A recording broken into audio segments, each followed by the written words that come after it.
The morning sun painted London's streets in golden light as thousands of people gathered along the route to Westminster Abbey.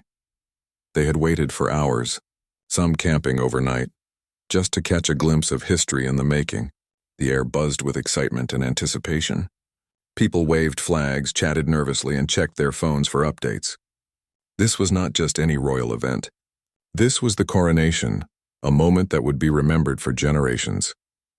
Inside Kensington Palace, the Wales family was preparing for one of the most important days of their lives. Kate stood in front of the mirror, her reflection showing a woman who had transformed from a shy university student into a confident future queen. Her ivory silk gown, designed by Sarah Burton for Alexander McQueen, flowed elegantly around her. The fabric caught the light beautifully, creating a soft shimmer with every movement. Embroidered with delicate silver thread were roses, thistles, daffodils, and shamrocks, representing the 4 nations of the United Kingdom. Her jewelry had been chosen with great care. She wore the George VI festoon necklace, a piece that had belonged to Queen Elizabeth II. The diamond sparkled against her collarbone, a connection to the past, and a promise to the future. Her hair was styled in an elegant updo, with a few soft curls framing her face. A silver headpiece designed to complement her gown sat perfectly in place. William stood nearby, adjusting his ceremonial robes. He wore the traditional red velvet robe of state, trimmed with ermine fur. The weight of the fabric was substantial, but it was nothing compared to the weight of responsibility he felt. His father was about to become king, and the entire world would be watching. As the heir to the throne, William knew that every gesture, every expression would be analyzed and discussed. He had to be strong, not just for himself, but for his family and his country. The children were getting ready in their own rooms, with help from their nanny and other staff members. George, the eldest, understood the significance of the day more than his younger siblings. At his age, he had already attended several royal events, but this was different.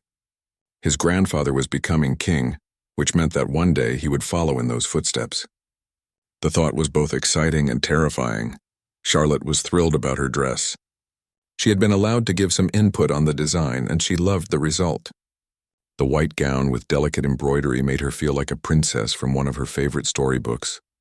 She practiced her curtsy in front of the mirror, wanting to get it perfect. Her mother had taught her well, and she was determined not to make any mistakes.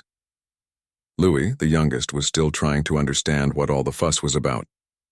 He knew it was Grandpa's special day, but the idea of sitting still in a big church for hours was not appealing to him. His parents had prepared him as best they could, explaining that he needed to be on his best behavior. They promised him treats afterward if he managed to stay quiet and respectful during the ceremony. Kate went to check on each of the children, making sure they were ready. She knelt down in front of Louis, straightening his collar and smoothing his hair. "Remember what we talked about," she said softly. "Today is very important for Grandpa. We need to show him how much we love him by being good." Louis nodded, though his eyes wandered to the window where he could hear the distant sounds of the crowds gathering outside. Moving to Charlotte's room, Kate found her daughter twirling in front of the mirror. "You look absolutely beautiful, darling," she said, her eyes misting slightly. Charlotte beamed with pride, her face glowing with happiness.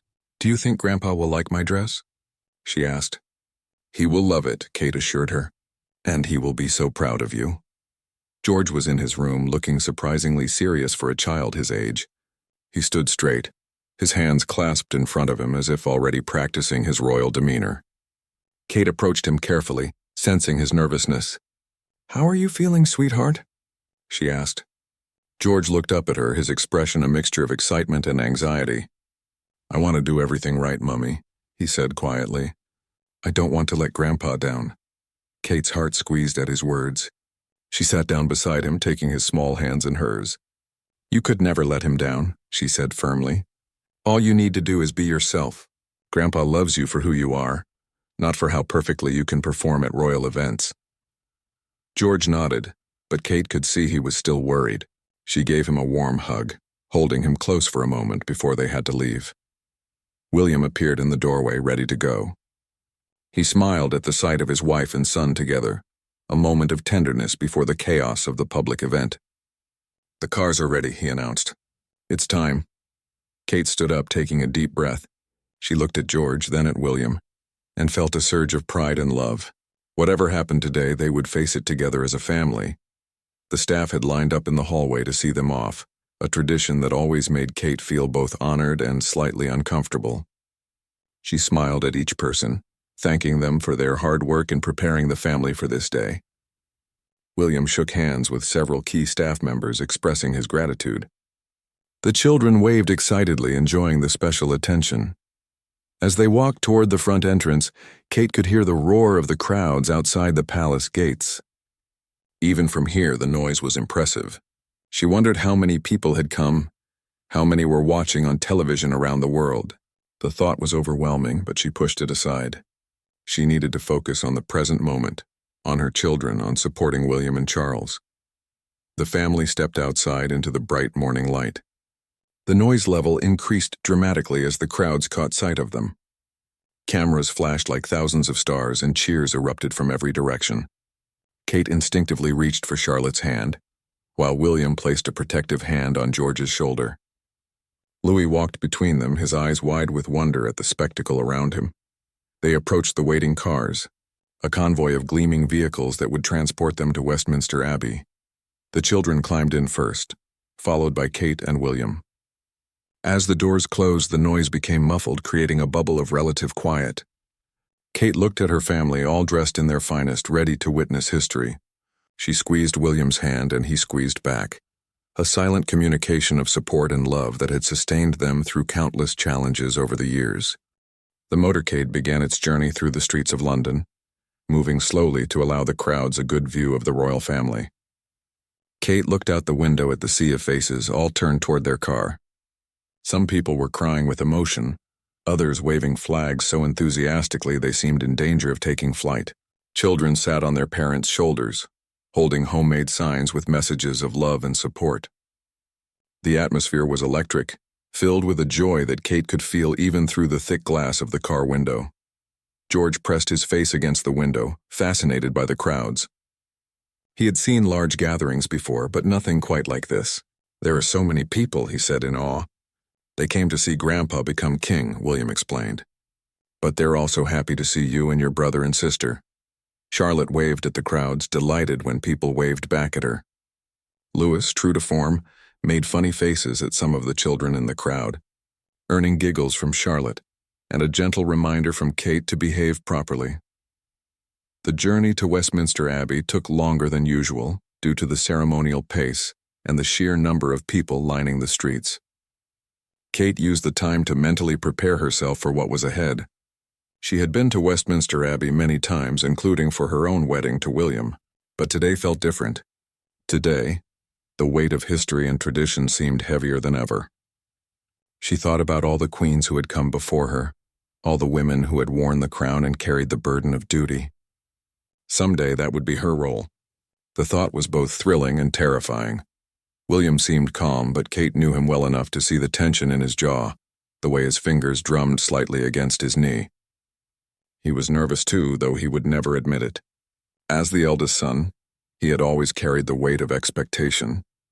Today was about his father, but it was also a preview of his own future. One day, he would be the one being crowned, and George would sit where William was sitting now, watching and learning. The Abbey came into view, its Gothic towers reaching toward the sky. The ancient building had witnessed so many coronations, weddings, and funerals over the centuries.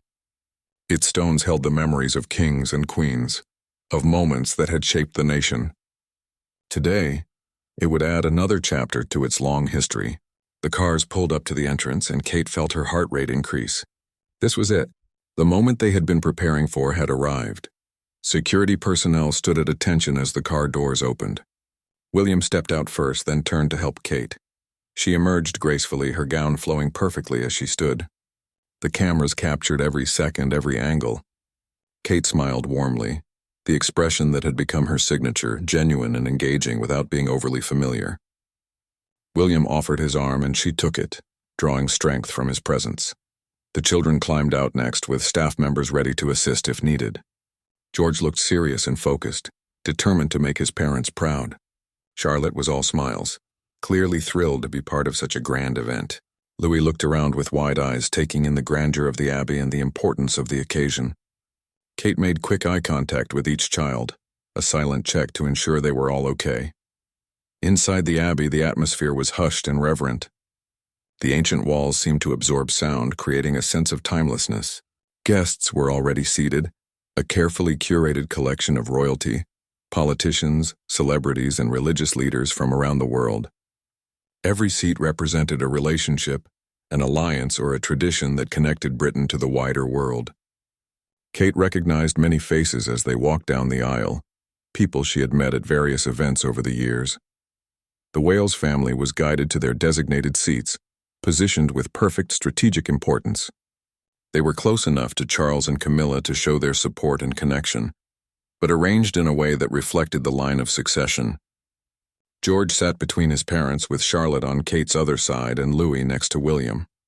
The seating arrangement had been planned meticulously, taking into account protocol, comfort, and the ability to manage the children if needed. Kate looked around the abbey, taking in the magnificent decorations. Gold and crimson fabrics draped elegantly from the ancient columns. Flowers had been arranged in elaborate displays, their fragrance mixing with the scent of old stone and candle wax.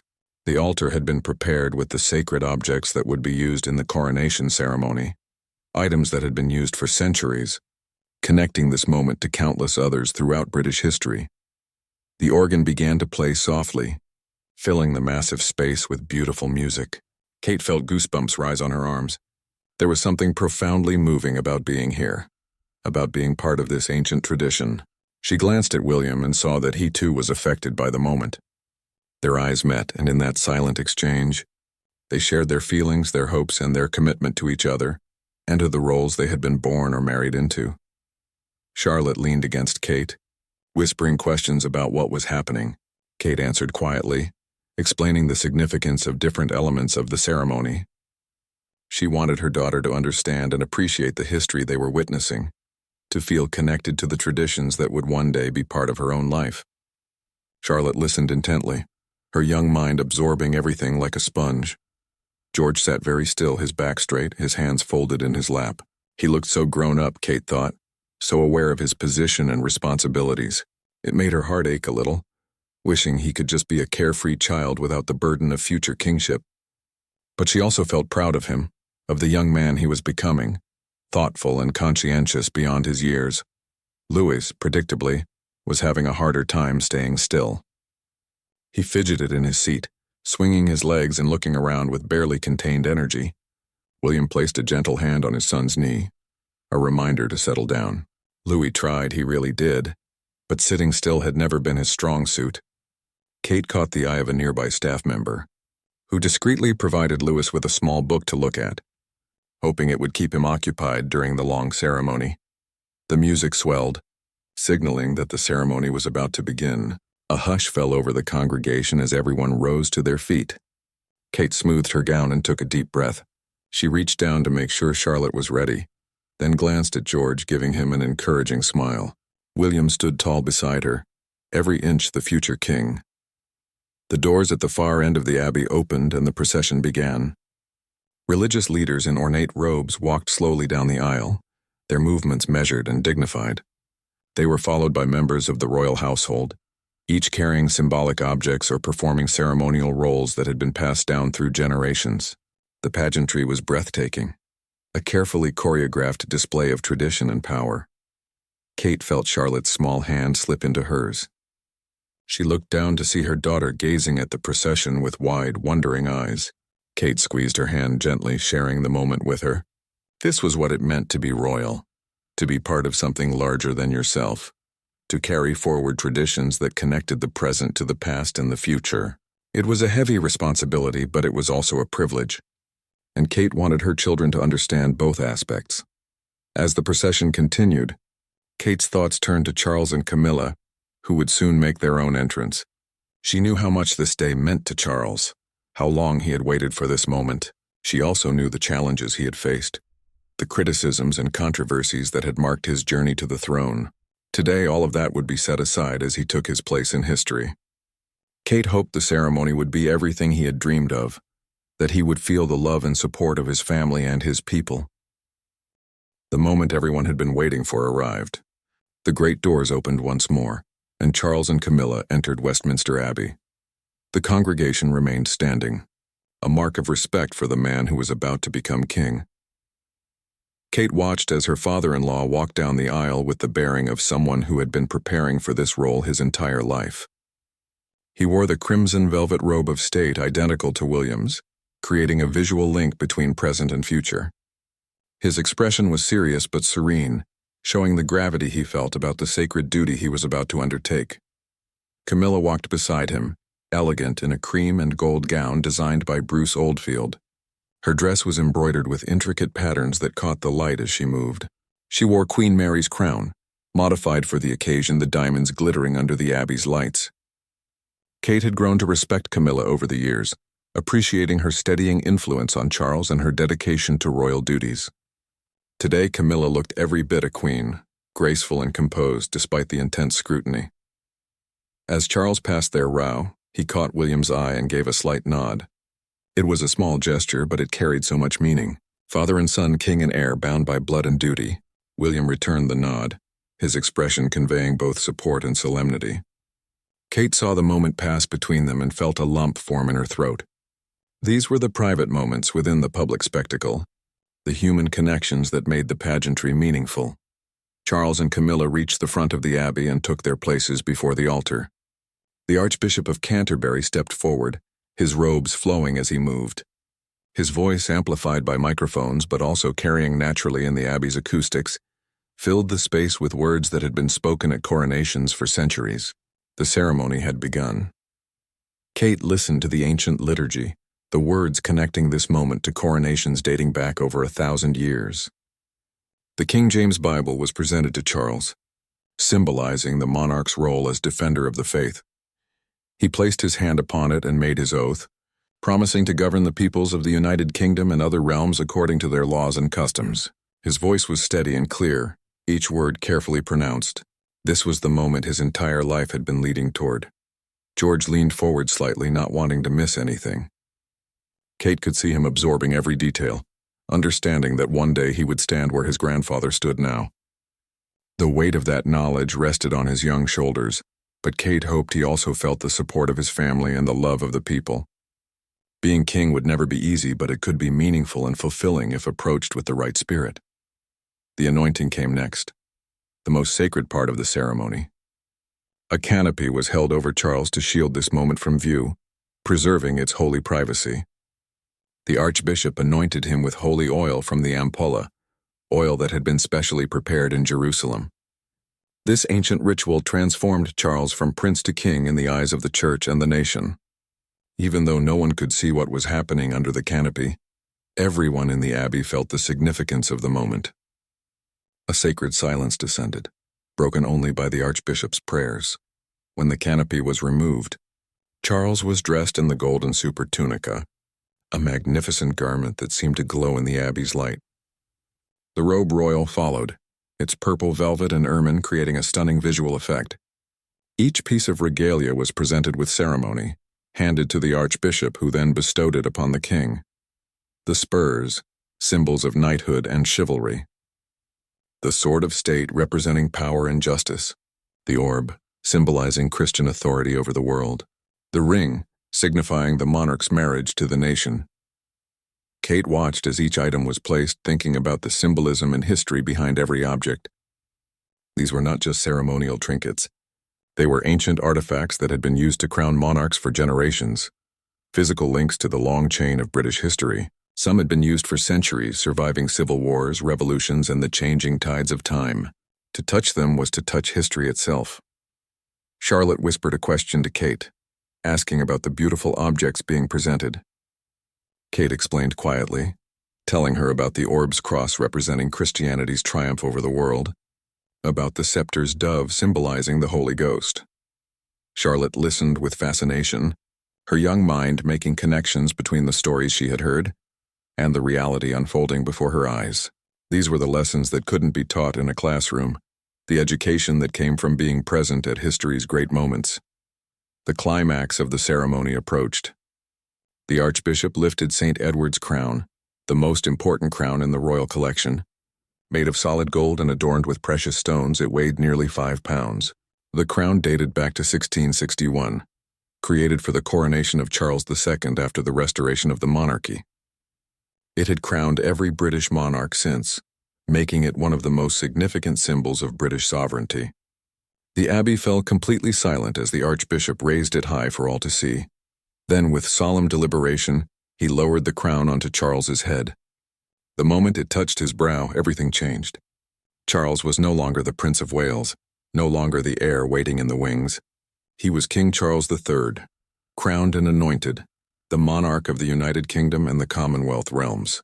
Trumpets sounded throughout the abbey, their clear notes proclaiming the new reign. Guns fired in salute outside, the booms echoing across London. Church bells began to ring throughout the city and across the nation, their joyous peals announcing the coronation to the world. The congregation shouted in unison, their voices raised in the traditional acclamation. "God save the King! God save the King!" The words echoed off the ancient stones, rising up to the vaulted ceiling and beyond. Kate joined in, her voice blending with William's and the children's, with the voices of everyone in the abbey and the millions watching around the world. Charlotte shouted enthusiastically, caught up in the emotion of the moment. Even Louis seemed impressed by the noise and spectacle, his eyes wide with wonder. Kate felt tears prick her eyes. Despite all the preparation, despite knowing exactly what would happen, the actual moment of coronation was overwhelmingly emotional. She thought about everything Charles had endured to reach this point. The long wait, the personal tragedies, the public criticisms. She thought about William and the path that lay ahead of him. She thought about George and the burden he would one day carry.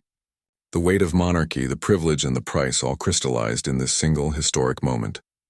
William reached over and took her hand, and she was grateful for the gesture. His palm was slightly damp with nervous sweat, revealing that he too was deeply affected by what they were witnessing.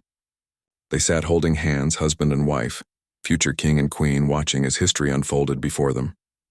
Their children sat nearby, witnesses to their grandfather's greatest moment, learning what it meant to be royal, to be part of something bigger than themselves. Camilla's coronation followed, a shorter but no less significant ceremony.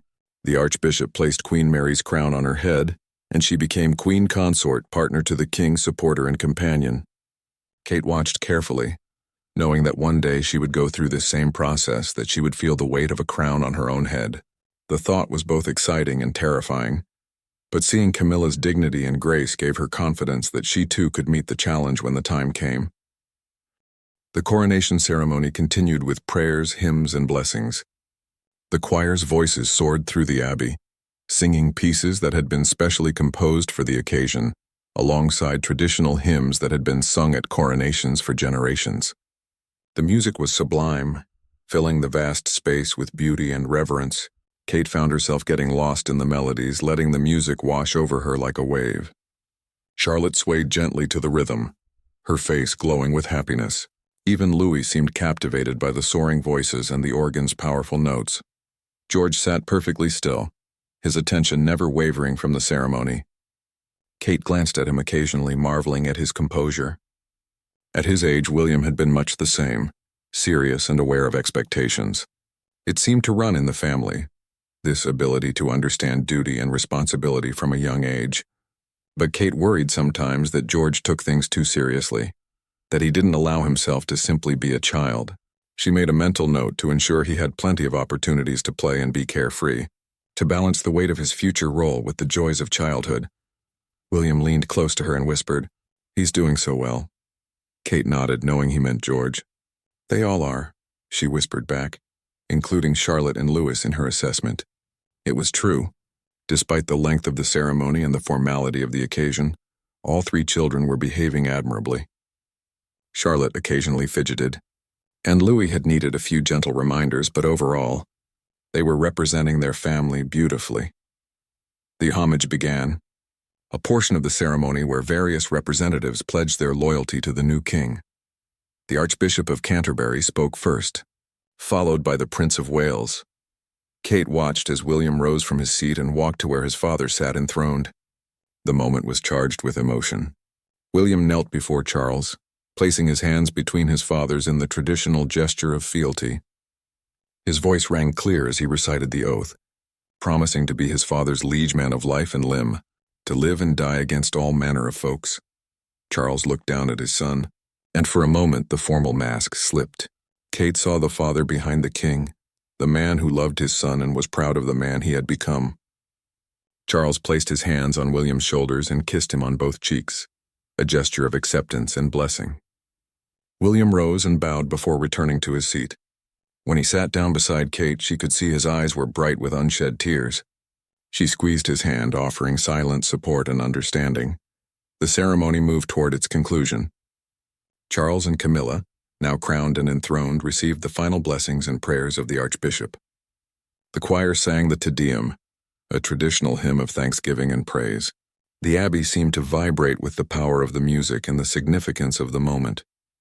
Kate felt as if she were suspended in time, part of a living tableau that connected past, present, and future. Then came the moment everyone had been waiting for. The newly crowned king and queen rose from their thrones and began the procession out of the abbey. They walked with measured steps, the weight of their crowns and robes slowing their pace but also lending them an impressive dignity. The congregation remained standing as they passed, showing respect to their sovereign. Charles looked regal and confident, every inch a king. Camilla moved beside him with grace and poise, a true queen consort. As they passed the Wales family, Charles caught William's eye once more. He gave the slightest smile, a private moment of connection between father and son. William smiled back, his pride and love evident in his expression. Kate felt her heart swell with emotion. These were the moments that mattered, the personal connections within the grand spectacle, the love that bound the family together despite the demands of duty and protocol. The procession continued, followed by other members of the royal family and distinguished guests. Finally, it was time for the Wales family to join the procession. Kate stood, smoothing her gown and checking that the children were ready. George stood straight and tall. Charlotte held her head high, and even Louis seemed to understand the importance of the moment. They joined the slow-moving line of people making their way out of the abbey. Walking through the ancient building, Kate was acutely aware of the cameras capturing every step, every expression. She kept her face pleasant but neutral, the expression she had perfected over years of public appearances. But inside, her emotions were churning, pride in Charles for reaching this milestone, love for William and admiration for how he had handled the emotional demands of the day, maternal affection for her children and their good behavior, and underneath it all, a growing awareness of her own future role and the responsibilities it would bring. They emerged from the abbey into brilliant sunshine. The crowds that had been quiet during the ceremony now erupted in cheers. The noise was deafening, a wall of sound that seemed to press against them from all sides. Kate smiled and waved, as did William and the children. Charlotte was in her element, clearly thrilled by the attention and enthusiasm of the crowd. George waved more cautiously, aware of maintaining proper dignity. Louis looked slightly overwhelmed but managed a few waves before, seeking the reassurance of his father's presence. The family made their way to the waiting carriages that would take them back to Buckingham Palace. These were not the modern cars they had arrived in, but traditional horse-drawn carriages, part of the ceremonial splendor of the day. The gold state coach, which had carried Charles and Camilla to the abbey, would take them back to the palace. The Wales family would travel in the Diamond Jubilee state coach, a slightly more modern vehicle but still magnificent and ceremonial. Climbing into the carriage felt like stepping back in time. The interior was plush and ornate, decorated with gold leaf and fine fabrics. The children were fascinated by the elaborate decorations and the novelty of riding in such an unusual vehicle. Kate settled Charlotte beside her, while William sat with George and Louis. The carriage began to move, pulled by matched horses in elaborate tack, their hooves clopping on the pavement in a steady rhythm. The journey through London was slow and stately, allowing the crowds maximum opportunity to see the royal family. Kate waved continuously, her arm beginning to ache but knowing it was important to acknowledge the people who had come out to celebrate. The streets were lined with spectators as far as she could see, people of all ages and backgrounds united in their desire to be part of this historic day. British flags fluttered everywhere, creating a sea of red, white, and blue. Charlotte and Louis took turns waving from their respective windows, delighted by the attention. Every time someone shouted their names or held up signs for them, their faces lit up with joy. George was more restrained, but Kate could see he was pleased by the warm reception. William pointed out landmarks and interesting sights to the children, using the journey as an impromptu history lesson about their city and their heritage. The carriages passed through Admiralty Arch and onto the Mall, the grand processional route leading to Buckingham Palace. Here the crowds were even denser, packed shoulder to shoulder for the chance to see their new king and his family. Kate was struck by the diversity of the crowd. There were elderly people who remembered previous coronations, middle-aged adults raising their children to witness history, young people experiencing their first major royal event, and children perched on shoulders for a better view. The crowd represented the full spectrum of British society, all coming together for this shared moment. Buckingham Palace came into view, its familiar facade looking particularly grand with ceremonial decorations adorning the front. The balcony where the royal family would soon appear stood empty but waiting. Kate knew that within moments they would step out onto that balcony to greet the crowds, a tradition that had been followed at every coronation and major royal celebration for generations. The thought made her nervous and excited in equal measure. The carriages pulled into the palace courtyard, away from the public eye. Staff members were immediately present to assist the family as they disembarked. Kate took a moment to stretch her legs, grateful to be out of the carriage after the long ride. The children tumbled out with varying degrees of grace, all of them clearly ready for a break from sitting still and being on their best behavior. Inside the palace, the atmosphere was one of controlled celebration. Staff members congratulated the family, but there was still work to be done. The balcony appearance was scheduled for a specific time, coordinated with the flypast by the Royal Air Force. Everything had to run on schedule. Kate was guided to a private room where she could freshen up and ensure her appearance was perfect for the cameras that would capture the balcony moment. She looked at herself in the mirror, checking her hair and makeup. The day's events had taken their toll, and she needed some touch-ups. But more than that, she needed a moment to herself, a brief respite from the constant public scrutiny. Kate closed her eyes and took several deep breaths, centering herself for what was to come. The hardest part was over, but the day was far from finished. A knock at the door announced that it was almost time. Kate gave herself one final look in the mirror, straightened her shoulders, and went to join her family. William was in a similar room nearby, also taking a moment to prepare. When they met in the hallway, they shared a smile of mutual understanding and support. "Almost there," William said softly. Kate nodded. "The children have been amazing," she replied. William's face softened with pride. "They really have. I couldn't be more proud of them."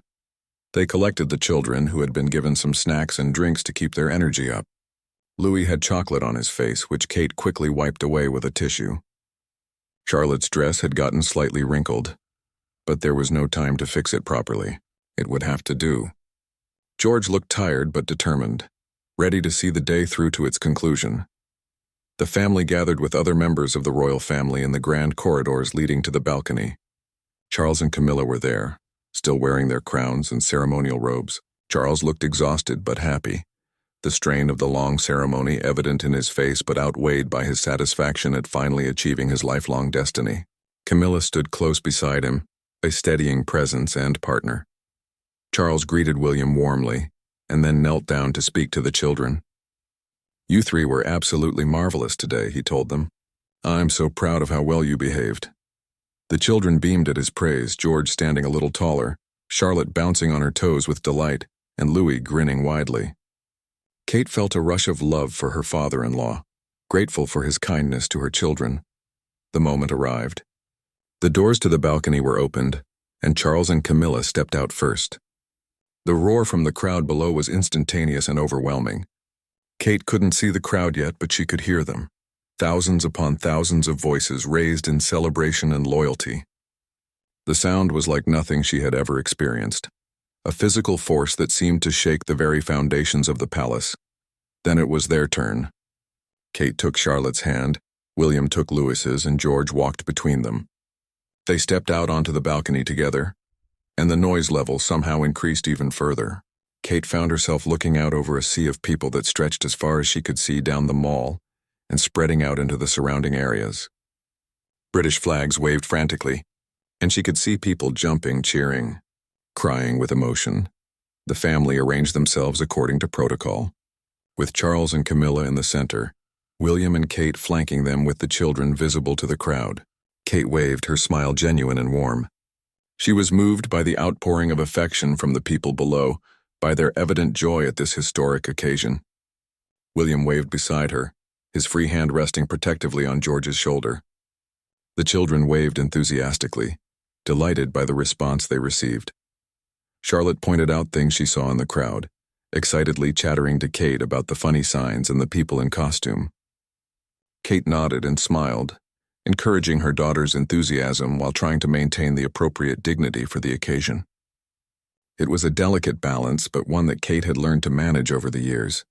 Being royal meant being human, but also being a symbol, and finding the right mix was an art form. The flypast was scheduled to begin at any moment. Kate scanned the sky, knowing that the appearance of the Royal Air Force planes would be the perfect climax to the day's celebrations. She wanted to make sure the children didn't miss it. George was already looking upward, anticipating the display. Charlotte and Louis were more interested in the crowd, but Kate knew they would be thrilled when the planes appeared. A distant rumble announced the approaching aircraft. The crowd's noise shifted from celebration to anticipation. All eyes turned skyward. Then they appeared. Formation after formation of RAF planes. Modern jets flying alongside historic aircraft in a tribute that spanned generations of aviation history. The sight was spectacular, the planes flying in perfect formation against the blue sky, their contrails creating white lines across the heavens. The children were mesmerized. Charlotte gasped in delight. Louis pointed and jumped with excitement, and even serious George couldn't help but smile widely at the impressive display. William lifted Louis up for a better view, and Kate boosted Charlotte slightly so she could see over the balcony railing. The family stood together watching as British military might and precision flew overhead in honor of the new king. The centerpiece of the flypast was the appearance of the Red Arrows, the RAF's famous aerobatic team. They flew past trailing streams of red, white, and blue smoke, the colors of the British flag painted across the sky. It was breathtaking, a perfect moment of spectacle and symbolism. The crowd below erupted in fresh cheers, and Kate found herself applauding along with everyone else, caught up in the magnificence of the moment. As the last planes flew past and their engines faded into the distance, the royal family turned to wave one more time to the crowd. Charles looked happier than Kate had seen him in years, his face alight with joy and satisfaction. Camilla smiled serenely beside him, clearly pleased with how the day had unfolded. William caught Kate's eye and mouthed, "We did it," and she nodded, sharing his relief and pride. They retreated back inside the palace, the doors closing behind them and muffling the sounds of the crowd. The sudden quiet was almost startling after the constant noise of the day. Kate felt the tension drain from her shoulders, replaced by a profound exhaustion. It had been a long, emotionally intense day, and the toll was beginning to show. But there was still more to come. A formal lunch awaited them, attended by dignitaries and foreign royalty who had come for the coronation. Kate would need to be on for several more hours, making polite conversation and representing her country with grace and charm. She took a deep breath, summoning the energy to continue. William placed a gentle hand on her back, a gesture of support and solidarity. They would get through the rest of the day together, as they had gotten through everything else in their marriage. The formal coronation lunch was held in one of Buckingham Palace's grand staterooms. The table settings were exquisite, with china, crystal, and silverware that had been used for royal occasions for generations. Flower arrangements added splashes of color to the elegant white tablecloths, and the room glowed with the light from massive chandeliers overhead. Kate found her assigned seat, noting the careful placement of guests that reflected diplomatic considerations and personal relationships. The children had been taken to have their own meal in a separate room, sparing them the formality of the adult gathering. Kate was relieved about this. They had been so good all day, but even the best-behaved children had their limits. Charlotte had been starting to get whiny. Louis was clearly running on fumes, and even George's perfect composure was beginning to crack. They needed food, rest, and a break from the constant pressure to behave impeccably. Kate found herself seated between a foreign ambassador and a distant royal cousin. She engaged them in conversation with practiced ease, discussing topics ranging from the beauty of the ceremony to mutual acquaintances in the diplomatic world. Years of experience had taught her how to navigate these situations, how to be engaging without being controversial, how to represent her country while also being genuinely personable.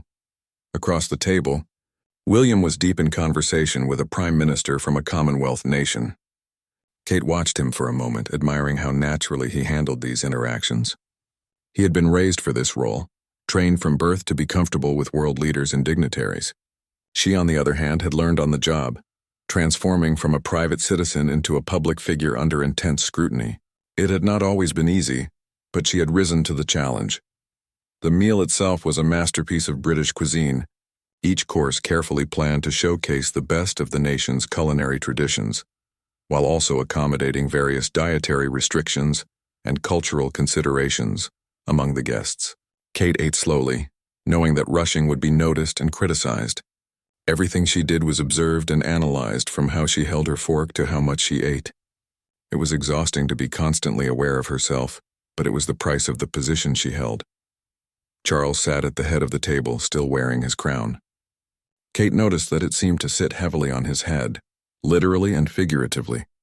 Being king was not an easy burden to bear, especially in the modern world where monarchies were often questioned and criticized. But Charles appeared determined to make his reign meaningful, to use his position to promote the causes he cared about, particularly environmental conservation and architectural preservation.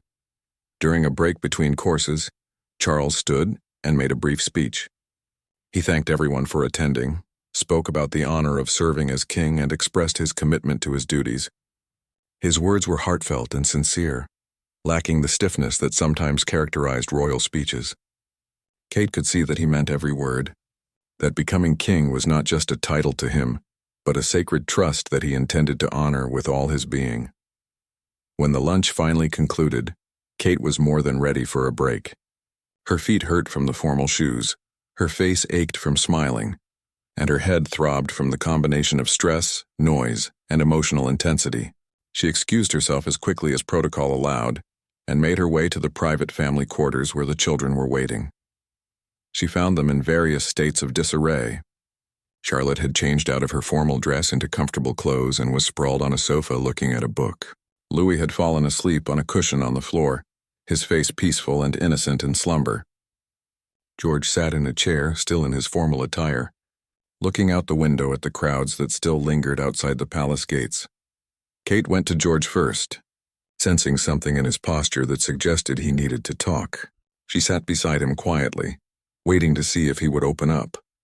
After a few moments, he spoke. "Mummy, do you think I'll be a good king someday?" The question was asked in a small voice, so different from his usual confident tone. Kate's heart clenched. She wrapped an arm around his shoulders and pulled him close. "I think you'll be a wonderful king," she said firmly. "You're thoughtful, kind, and you care about doing the right thing. Those are the most important qualities a king can have." George leaned into her, and she felt some of the tension leave his small body. "But that's a long time away," she added. "Right now, your job is just to be a good boy and to enjoy being a child." William appeared in the doorway, having escaped from his own post-lunch obligations. He took in the scene with an understanding smile, Charlotte reading on the couch, Louis sleeping on the floor, and Kate comforting George by the window. He crossed the room and joined them, ruffling George's hair affectionately. "You made me so proud today," he told his son. "All of you did. But now it's time to relax and just be ourselves for a while." The family spent the rest of the afternoon in peaceful quiet. They ordered simple food to be brought up. Nothing fancy, just comfort food that they all enjoyed. They watched some of the news coverage of the coronation, marveling at the aerial shots that showed the true scale of the crowds and laughing at some of Louis's more amusing moments that had been caught on camera. He had made a few funny faces during the ceremony that had become instant internet sensations, though he was too young to understand the fuss. As evening approached, Kate helped the children get ready for bed. They were exhausted, emotionally and physically drained by the longest and most important day of their young lives. Charlotte fell asleep almost as soon as her head hit the pillow, a content smile on her face as she dreamed of crowns and carriages. Louis was already sleeping, having been carried to bed still drowsy from his earlier nap. George took longer to settle. He had more questions about the day, about what it all meant, about the future that awaited him. Kate and William sat with him, answering his questions patiently, trying to help him process the enormity of what he had witnessed. They assured him that he didn't need to worry about being king for a very long time, that he would have plenty of time to learn and prepare, and that they would always be there to support him. When George finally drifted off to sleep, Kate and William retreated to their own room. They stood together at the window, looking out at London lit up in celebration. Lights and fireworks marked the historic day, the city itself seeming to glow with joy and pride. Kate leaned against William, drawing comfort from his solid presence beside her. "It's done," William said softly. "My father is king." There was a wealth of emotion in those simple words, a mixture of relief, pride, and perhaps a touch of melancholy for the passage of time and the changing of roles. Kate squeezed his hand. "And he's going to be a good king," she replied. "I really believe that." They stood together in comfortable silence, watching the city celebrate below. Kate thought about the day they had just lived through, the magnificent ceremony, the solemn oaths, the joyful crowds, the precious moments with their children. It had been exhausting and stressful, but also beautiful and meaningful. They had been part of history, witnesses to a moment that would be remembered and discussed for generations to come. Kate also thought about their own future, the day when it would be William being crowned and she would become queen consort. The thought still intimidated her, but today had shown her that she was ready, or at least as ready as anyone could be, for such a momentous responsibility. She had the love and support of her husband, the guidance of those who had walked this path before, and most importantly, a deep commitment to serving her country and her people. William turned to her, his eyes reflecting the lights from the city below. "Thank you," he said, "for being by my side today, for helping with the children, for being exactly what I needed." Kate smiled, her exhaustion fading in the warmth of his appreciation. "Always," she replied simply. "We're in this together, remember?" They moved away from the window and prepared for bed, both of them desperately in need of rest after the long day. As Kate settled under the covers, she felt a profound sense of accomplishment and peace. The coronation had been a success, the children had behaved beautifully, and the family had supported Charles in his greatest moment. They had fulfilled their duty with grace and dignity, but more than that, they had remained a family through it all. Despite the pageantry and the protocol, the ancient rituals and the modern pressures, at the core of everything was love and connection. That was what would sustain them through the years ahead, through the challenges and triumphs that awaited them. As long as they had each other, they could face whatever the future held. Kate closed her eyes, letting sleep claim her. Her dreams were filled with images from the day, crowns and coronets, soaring music and cheering crowds, but most of all, the faces of her family, her husband and children, who made all the duty and responsibility worthwhile. Tomorrow would bring new challenges and new opportunities, but tonight she simply rested, content in the knowledge that they had all played their part in a day that would be remembered throughout history.